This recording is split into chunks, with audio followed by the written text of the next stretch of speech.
Hi everybody and welcome. Today I have Philips TK4206 headphones and I'm going to show you how you can easily pair them with your mobile application. The same app is on iOS devices, so don't worry. We just have to tap open or just open our application, and here we have to accept and agree to terms of use and privacy statement. After that we have to click continue and wait a moment. We can click X over here, and now we have to hit allow for find, connect to, and determine the relative position of nearby devices. As you can see, headphones Philips TK4206. We have to tap on our headphones and wait a moment.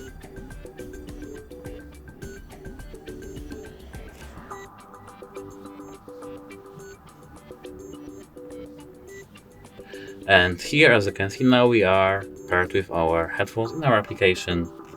That's it. Hope it helps you. Goodbye.